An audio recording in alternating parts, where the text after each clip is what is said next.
All right, everybody. I'm Logan Alec. I'm a CPA, and this is my update for Thursday, February 4th. As I mentioned yesterday, the Senate voted 50 to 49 for the budget resolution that kicked off the reconciliation process, which means we will see amendments proposed by both sides, as well as a series of votes on various provisions that may or may not make it into the final stimulus package.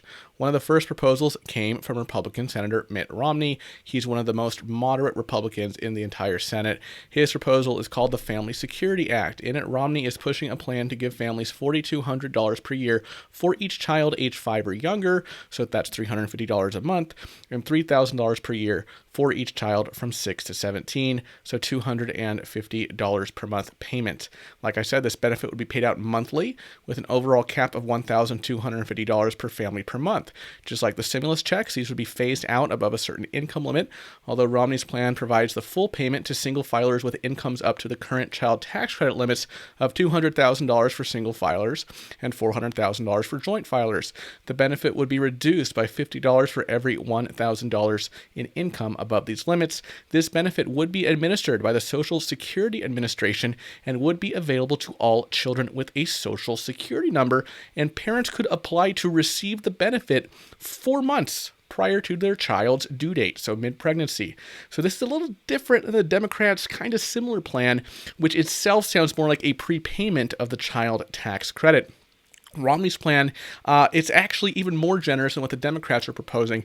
Democrats' current plan, or their plan for this sort of thing, covers just $3,600 per year for children 5 and younger, and $3,000 per year for children ages 6 through 17. So that last amount is the same as Romney's plan. So I've been talking a lot about bipartisanship in recent updates, whether both sides will reach a unified agreement, or whether the stimulus will just mostly be passed by Democrats through reconciliation. But this seems to be one provision that may get enough support from enough Republicans if there is to be some kind of bipartisan stimulus legislation. Now, this is obviously a very robust plan for child poverty, and it doesn't appear to be limited to COVID or anything like that. In fact, Romney is claiming that his plan is deficit neutral, which means it only adds costs that it subtracts in other ways. Romney wants to make room for these direct payments by cutting some other aid programs and tax breaks, including the child and dependent tax credit, the head of household filing status, the state and local tax deduction, and temporary assistance for needy families. So instead of navigating those tax programs to get some money back, if you have a child, you'll just be getting these monthly checks in the mail until they turn 18, according to Romney's plan.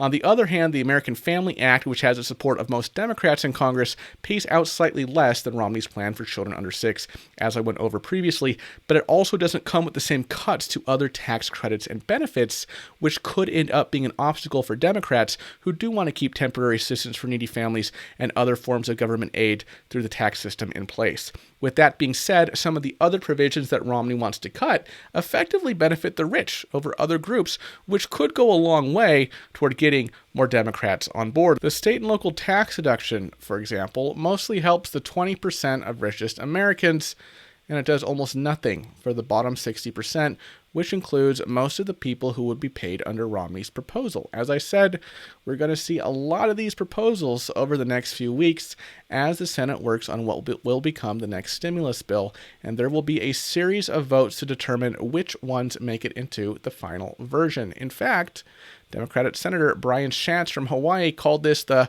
vote-a-rama process, and he said it's the worst part of the United States Senate and that everybody should ignore it if they can. Everyone in the Senate can propose any amendment they want, and Republicans reportedly have hundreds of amendments ready with no relation to the stimulus itself. Unsurprisingly, Senate Minority Leader Mitch McConnell has a different view.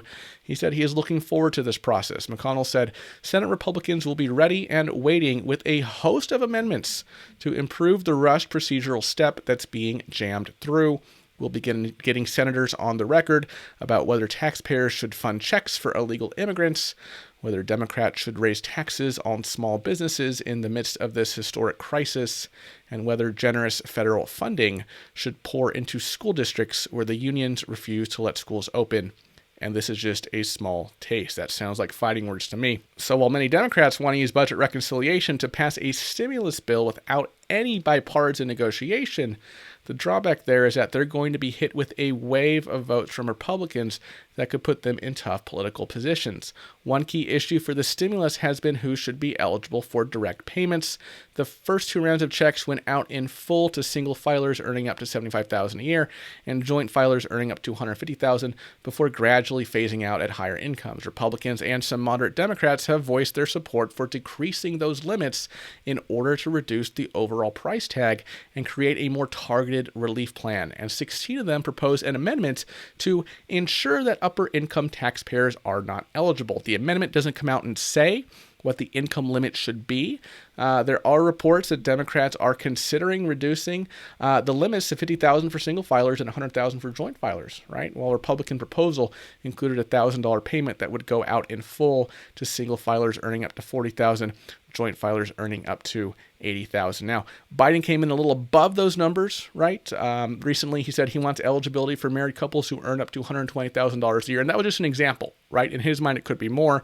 That's obviously slightly higher than the Democrats' proposal, but still in the same ballpark. So given the tone of the conversation so far, it wouldn't be surprising if the third set of checks ended up being limited to something in that range rather than what Biden was originally proposing.